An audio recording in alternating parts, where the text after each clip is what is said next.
Hello, it's Ryan here from RLF Vacuum Cleaners in Lakenheath, and in today's video we're going to be talking about shark vacuum cleaners. Boring! While I have a look at this NZ801, I believe. We'll just double check that. Get on with it! Oh yeah, NZ801 UK. Now, anybody who knows me knows I'm not a big fan of shark vacuum cleaners, and this will not be the most sponsor friendly video because I'm going to say some bad things about shark. Tell them I hate them! And I don't care if you write any negative comments or leave any thumbs down. These are my opinions of shark. I've been repairing vacuum cleaners and small equipment made by Shark Ninja Group for the last decade, so I'm pretty well qualified to say what I think about these machines. It's terrible. It's a shit box. Amazing. All these facilities and you make a piece of crap like this. But anyway, before we start bashing them too much, we better actually get into the machine itself. This machine here has been brought in because the brush roll doesn't spin, which is quite a common occurrence on these. So we'll go through the basic diagnostic check. As far as all I know is that the brush roll doesn't spin. I don't know if there's any other issues or anything like that. So what we'll do is we'll plug it in and we'll see what happens. To make this video a bit more exciting, we'll talk about my history of shark, in case anybody's interested. Otherwise it's a very long, rambly, boring video. So I've got that plugged in like so. We'll turn it on, and you can see we've got lights on the front, which is a good sign. We'll tip that back, light comes on, but see we've got nothing spinning. Now what we'll do is actually, when we've got it like this, we'll give us a bit of a nudge. Give it a bit of a nudge, it spins. We've obviously got some sort of obstruction or issue somewhere inside. We'll turn that off because it's obviously making a horribly loud noise. So what we'll do is we'll get this unplugged, we'll start stripping it down, and then we'll talk about one of the things I don't like about shark, which I've noticed over the years. Back in a mo. So I'll get this machine all lovely and stripped down. Shark machines, they're not the worst machines to take apart, but often not the best. So what we'll do is we'll take the hose off. Press the lift away button and we'll lift this off. Now, this is the motor unit, all complete one unit. So if you want to buy a replacement motor unit from Shark, you have to buy this whole thing, although the bin does come separately. You buy this whole unit, it's about £90, a lot of money. But anyway, I'll put that to one side.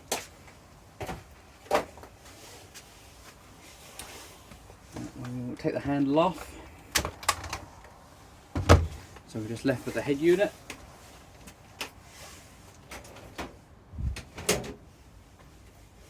Anybody's thinking, well, there's not much to these shark vacuum cleaners. Yeah, there's always a catch. Nothing's ever been simple in that life. Now, I've worked on shark vacuum cleaners since the very, very beginning. The early models used to use normal Phillips crosshead screws, which is brilliant. You know, anyone with a screwdriver can take them apart. Then what happened was Shark started using Torx and Phillips, which again weren't too bad. Had a couple of Torx screws, weren't too bad. Then they went all Torx, which then means you then needed a set of Torx screwdrivers to undo them. Now on these models, I don't know how well this is going to come up on camera. No, it's not good. I'll take one out, but then they moved on to these newer designs where they use Torx security screws, where they have the little pin in the middle of the screw, so you can't get normal Torx screwdriver in. So now, if you want to take one of these apart, you have to have a special set of security Torx. Oh, there. It's got a hole in the end, and the screw has like a little pin in the middle, which that hole goes into. Now these screwdrivers are actually quite a lot more expensive than standard Torx, but you need them to work on these shark machines. So yeah, in the space, I don't know what, 8-10 years maybe, they've gone from crosshead screws to crosshead screws with Torx, then all Torx, now they've gone to Torx security. It's almost as if they don't want people getting in there. Being a bit cynical there. But it's probably true. So I bring my hub like this.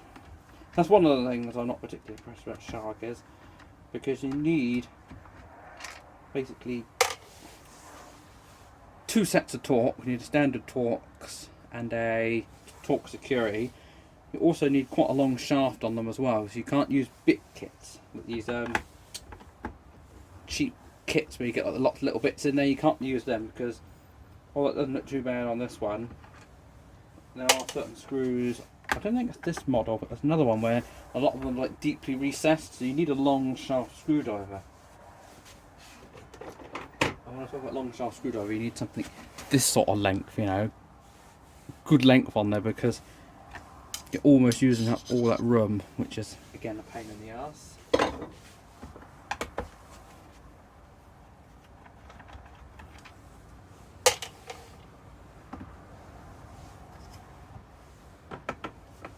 I'm just looking at the bottom of this base, you know, servicey bits that what the customer's going to do. You haven't really got that much. You know, you can take this brush out and you can take this plate off, clean them. But on a lot of other machines, you can actually take the brush bar out and clean it. These ones you can't. Well, you can cut the whole machine apart. But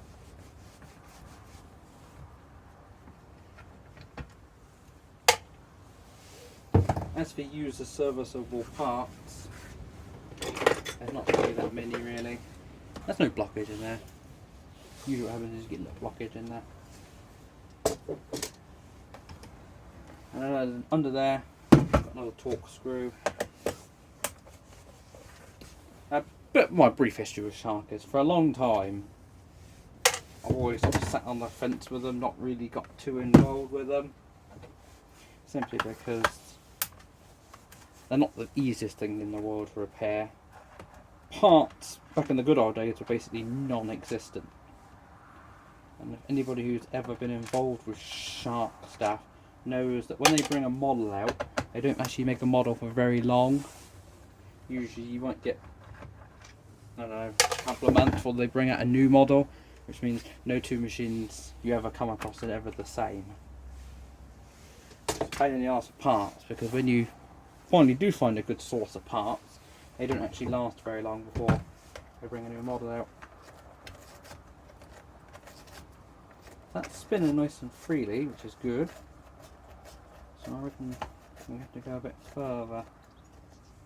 I get that screw up. No, I didn't. And you can see there's a lot of screws holding it together on the floor, like on a Dyson. I've got a Dyson, I'll B-roll footage in. We have to have a screwdriver change. The ones I've taken at T20 looks like we've got taken out the T10 ones. That was T20. Yeah, that was T20. Oh, the T10s.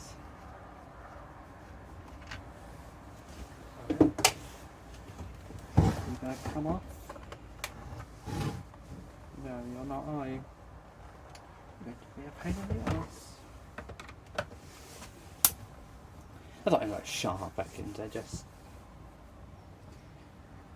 they look pretty, but they're just not very good to work on.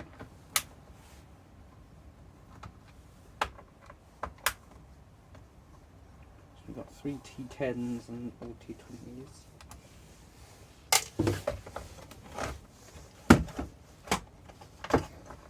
Big problem I have with Shark is, because like nobody wants them repaired, you don't get like your 1,000 hours on them.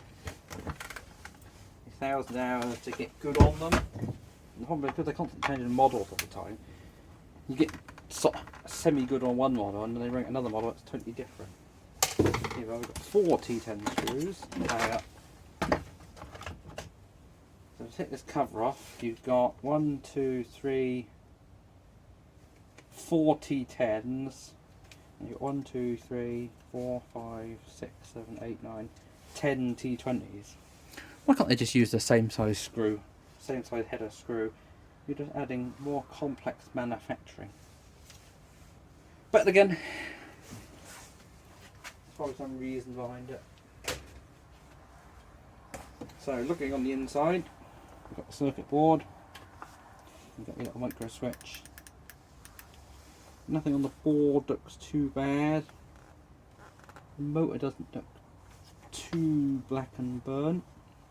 See, look on the inside, and they got like crosshead screws. Yeah, they got crosshead screws, and you're just doing that just to be awkward. Bloody awkward.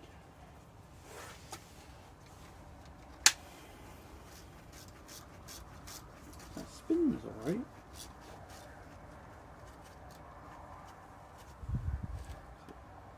DC motors have plenty of torque when they start up. Doesn't look seized, you know, you can wiggling the brush bar, you know, you can see the cog on the belt and everything moves.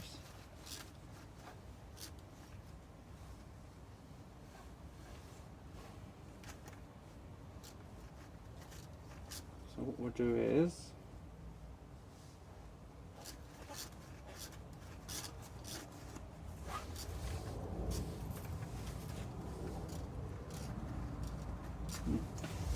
we'll put the top unit back on. Now that we've got it roughly assembled so we can watch how it works. Now the way these machines work, power for the actual cleaner head is run through the suction hose and the handle. I just took the extension tube off just to make it more compact. So what we're going to do is we're going to turn it on and then we're going to see what the machine thinks it's doing. Now these machines have an indicator LED which I'm pointing to here, but my finger is actually quite a long way away, which will flash red if there's a problem or have a constant red. Now it wasn't doing that earlier, so I'm wondering, now that we sort of buggered around with it, have we loosened something or removed an obstruction? So we'll see if it actually works or not. We'll go from there. So, hand off. You can see that the brush doesn't spin, but yet we're getting a green light. A green light, like before, indicates that it's operating correctly, but it's not. If the motor's not spinning, it flashes a red light up to say there's a warning. But it does work, because if we give it a little nudge,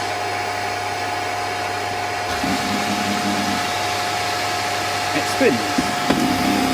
What we'll have to do is we'll have a bit of a play with it and see if we can get that green light to change. And I'm back again. What I've done for science, so don't copy me. What I've done is I've jammed accidentally, well I'd actually done this on purpose actually, jammed a microfiber cloth around the brush roller to stop it from turning. And while I was playing with it, no lights flash. I don't know how well. Grab hold of this. Oh no, they've turned it off, it won't spin, but yeah, we jammed it up and we're getting no red light.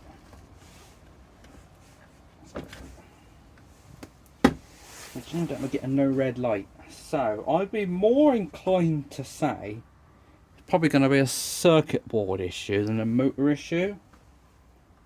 And to prove that, what we'll do is, it's one of the awkward things really, because I don't have another one of these to swap bits around with.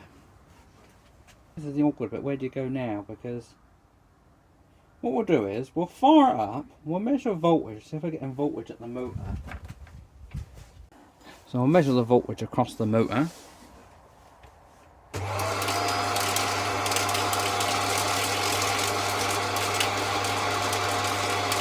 Yeah, we're getting 211 volts across the motor, so that would indicate that the circuit board is working.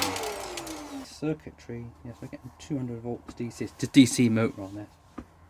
DC motors usually have quite a lot of torque on start-up, so I wonder if the motor's failed.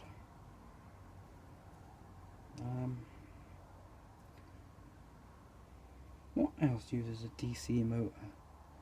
Have we got an old Dyson motor? Because Dyson motors use a 200 volt DC motor. I wonder if I could get a Dyson motor in there. It does look very similar to a Dyson motor. I'll have a look. I'll see if I've got a Dyson motor and we'll go from there. I managed to get this apart off camera. Now, I don't know how well this is going to come up on the video. We'll lower you down a bit. But there's actually like a rubber seal goes all the way around here. Now this clear bit has to come out to get the motor off.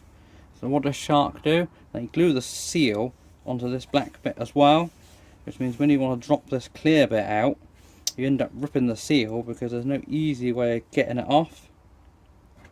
And anyway, it's just another thing, another little thing that when you're repairing, I've got to glue that back on and try and get that to go on there and seal fairly good, otherwise it's going to suck air through the seal instead of through there.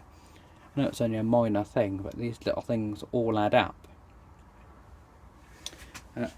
Also another annoying thing is, which I didn't notice on the disassembly, is that the front roller housing is broken. Because when we pulled it out of this clear bit, this bit literally, we just literally touched it and it just fell off. So you can see that goes on there, like so. But then there's actually a bit missing off the top there. There's also a bit missing from there. I don't know where them bits are. Which means, if we can, I reckon it's the motor on this. It's gone funny. So even if we do get a new motor, we're going to want a new clear plastic housing as well. Now you can't actually buy any new bits from Shark, apart from a whole head. Now I don't think the customer's going to go for a whole new head, which means I'll then find a second-hand machine to get the motor and clear housing out. But the chances are they'll probably be the same. I don't know what's happened to break this bit off. I reckon they must have jammed something in there and snapped off. I don't know, because everything's all nice and free. This is an interesting one. So we'll get the motor out anyway, and we'll test it, because I think I got a circuit board for a Dyson. Dyson used the same 230 volt DC or 240 volt DC power supplies on their motors. So as long as we roughly have one that's got a higher wattage or higher power output than this motor, we should be able to test it. So yeah, Shark vacuums, they are wonderful, and people don't like spending money on them, and this has taken me what, a lot longer. If I was doing a Dyson or another machine, now I can have this apart and back together again and tested and ready to go. But here we are, we're still pissing about with like crap design and just, yeah, not a big fan of Sharks. But unfortunately I've been on the fence for a long while, and I suddenly decided now we're getting quite a lot of these repairs in, you might as well do something is better than doing nothing. So we'll try and come up with a solution to the problem rather than just ignoring the problem. But yeah, if you want to make a living doing this, you're going to struggle. So I don't think I've got another one of these machines here, but I'll have a look through my big second-hand pile, see if I have got anything similar. If not, I'll have to either buy a second-hand one off eBay or go to one of my suppliers and see if they've got, if I get a few deliveries from, or pickups and collections from places that get hold of Shark vacuums. So I'll have to see what comes in. But yeah, this is what it's like repairing Shark vacuums. It's not wonderful, it's not glamorous, it's not very well paying, and it's just not brilliant. But yeah, I'll bring you back when there's been some excitement or something new to update you with.